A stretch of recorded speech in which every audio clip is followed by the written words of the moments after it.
저는 아마샤입니다. 북이스라엘의 제사장이지요. 저는 위로는 왕으로부터 인정을 받고 있고 아래로는 백성으로부터 존경과 신망을 받고 있는 대제사장입니다. 언제든지 왕을 만날 수 있는 특권도 있습니다. 요즘 말로 하면 임금님의 특별 보좌관이라고나 할까요? 물론 저는 기도도 많이 하고 공부도 많이 했습니다. 율법과 예언에 관한 한 이스라엘에서 저를 능가할 사람은 없습니다. 제가 운이 좋아 베델의 대제사장이 된 줄 아십니까? 저는 북이스라엘의 대제사장으로서 충분한 자격과 권위를 갖춘 사람입니다. 그런데 여러분, 요즘 제가 너무너무 기분이 나쁩니다. 자존심이 상해서 견딜 수가 없어요.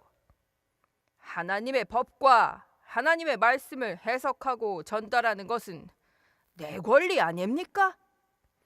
대제사장인 내가 하나님의 법을 해석하고 하나님의 말씀을 전해야 비로소 하나님의 권위가 서는 것인데, 요즘 그 아모스라나 뭐라나 그 거지 발사계 같은 놈이 나타나서 백성들의 마음을 흔들고 사회를 혼란하게 한다지 뭡니까?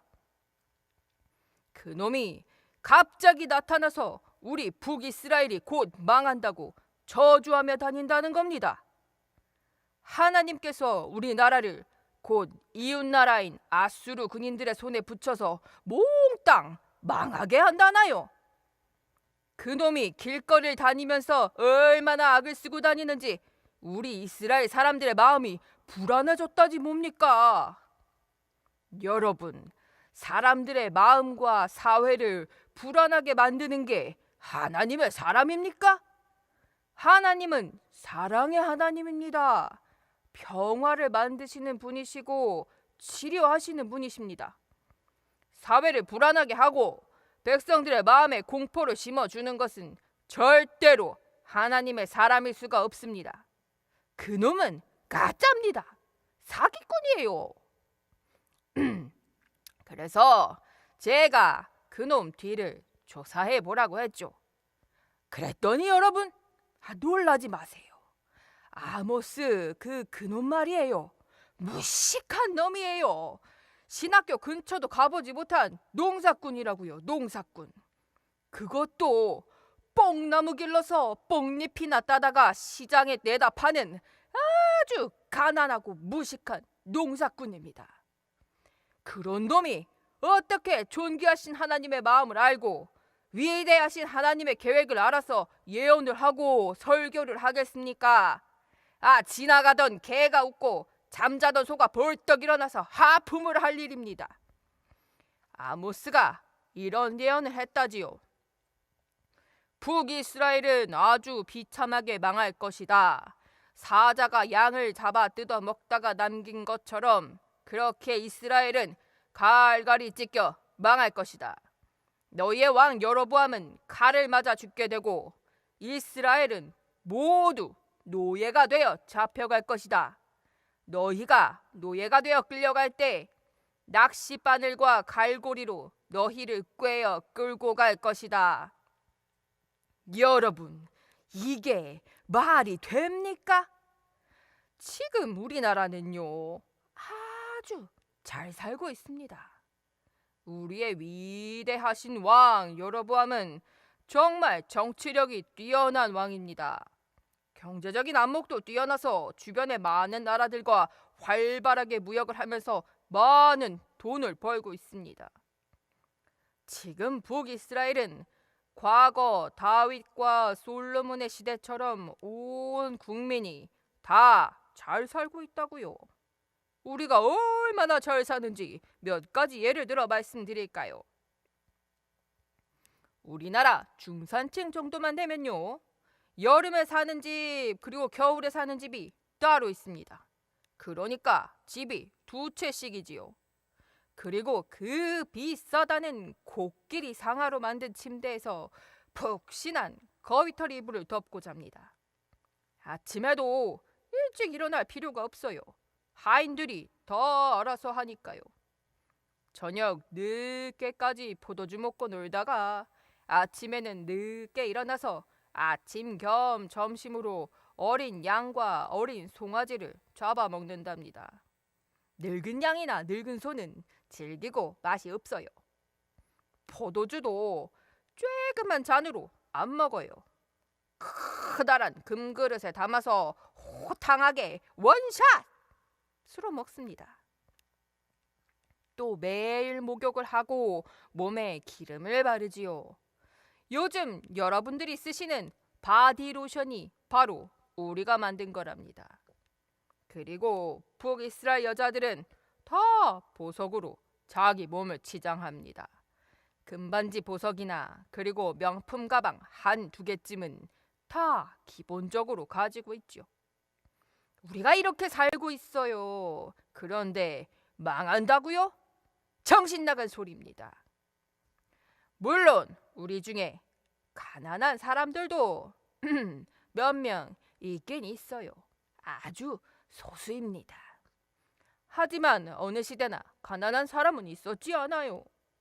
그리고 여러분, 사실 가난한 사람들은 다 이유가 있어요. 이렇게 모두가 잘 사는 시대에 가난하다면 그건 본인들 잘못 아닙니까? 가난한 사람들요. 게을러요. 일하기를 싫어합니다. 그리고 불평만 해대지요. 뭐 불공평하대나, 우리 사회에 구조적인 모순이 있다나, 사회 정의가 사라졌다나, 에이, 암튼 말은 얼마나 잘하는지 모릅니다. 하지만 그들의 말을 다 들어줄 순 없어요. 다 자기 변명일 뿐이라고요. 그리고 가난 구제는 나라님도 못한다 하는 말 아시지요? 그건 자기들 스스로 책임질 문제입니다. 자기가 무능력하고 자기들이 게으르고 자기들이 운이 없어 가난하게 된 것을 왜 남 탓을 하든지 모르겠어요. 그리고 우리나라 사람들의 신앙이 얼마나 좋은지 아십니까? 우리가 얼마나 열심히 하나님을 섬기는지 아세요? 우리나라에는 하나님을 모시는 아주 큰 산당이 여러 개 있습니다. 그 중에서 가장 큰 산당이 제가 담임하고 있는 자랑스러운 베델 산당이죠. 우리 베델 산당에는 아주 커다란 금송아지 상이 있습니다. 우리는 그 금송아지 상을 하나님이라고 부릅니다. 그 금송아지를 만드는데 금이 아주 많이 들어갔어요. 다 정성으로 만들었지요. 그리고 우리는 매일 아침마다 하나님께 제물을 드린답니다. 이거 쉽지 않아요. 여러분도 새벽 예배 드리는 거 어렵죠? 특별 새벽 기도회다 뭐다 하면서 출석 체크하고 그 스티커 붙이는 거, 이거 모두 매일 새벽 기도하는 거 어려워서 그런 거 아닙니까? 그런데 우리는 온 국민이 매일 아침마다 하나님께 희생 제물을 드립니다. 대단하죠? 더 대단한 것은 매일 드리는 희생뿐 아니라 우리는 3일마다 11조를 드린답니다. 여러분은 한 달에 한 번 드리시죠? 우리는 3일마다 드립니다. 3일마다. 그뿐인 줄 아세요? 순제, 낙헌제를 자주 드립니다. 여러분, 이 정도면 잘하는 거 아닙니까? 여러분은 하나님께 이 정도 헌신을 하세요? 쉽지 않을 거예요. 그런데 이 정신병자 같은 아모스가 나타나서 우리 이스라엘이 하나님의 진노를 사서 망한다는 거예요. 정말 어이없는 일입니다. 그래서 제가 2장의 편지를 써서 보냈습니다. 한 장은 우리의 위대하신 왕 여로보암에게 썼고요. 한 장은 아모스에게 써서 보냈죠. 아주 간단하게 핵심만 딱 써서 보냈습니다. 왕에게 보낸 편지에는 아모스는 왕을 반역하는 반역자이니 그의 말을 듣지 말고 관심을 두지 마시라고 했습니다. 그리고 아모스에게는 여기 이스라엘은 위대하신 여로보암의 나라이며 여로보암의 궁궐이니 당장에 유다로 돌아가서 농사나 지으라고 했죠. 그랬더니 아모스가 저에게 지독한 저주를 퍼붓더군요. 내 아내는 장기가 될 것이며 내 자녀들은 칼에 찔려 더 죽게 되고 내 재산은 모두 남들에게 빼앗기게 될 것이고 나는 다른 나라로 끌려간다는 겁니다. 웃기는 말입니다. 이래봬도 제가 대제사장입니다. 위대하신 왕 여로보암의 신임을 누구보다도 많이 받고 있는 왕의 정책 특별 보좌관입니다. 뿐만 아니라 이웃나라에도 저와 친분이 두터운 높은 사람들이 아주 많습니다. 만에 하나 혹시라도 아모스 말대로 이스라엘이 망해도 저는 망하지 않습니다. 저는 자신 있어요. 이미 다 준비해 두었답니다. 두고 보세요. 여러분, 저는 이렇게 생각합니다. 대제사장의 책임과 사명은 왕의 정치를 돕고 백성들의 마음을 평안케 해주는 겁니다. 그리고 하나님은 사람을 위해서 존재하시는 분입니다. 사랑의 하나님, 자비의 하나님, 용서하시는 하나님, 기다리시는 하나님, 은혜의 하나님. 이 모든 하나님에 대한 말들은 바로 사람을 위한 하나님이라는 것을 의미하는 거라고요. 제 말이 들렸습니까? 사람을 불안하게 하고 사회를 혼란하게 하는 것은 하나님의 사람이 할 일이 아닙니다. 저는 사람들에게 제 영적 권위와 사회적 신분을 걸고 선포했습니다. 우리 북이스라엘은 절대 망하지 않습니다. 하나님은 무조건 우리 편입니다. 여러분, 안심하십시오. 멸망의 때는 오지 않습니다. 우리는 영원히 평안하고 영원히 건강하고 영원히 죽지 않을 겁니다. 어때요, 여러분? 제 설교가 마음에 드시지요?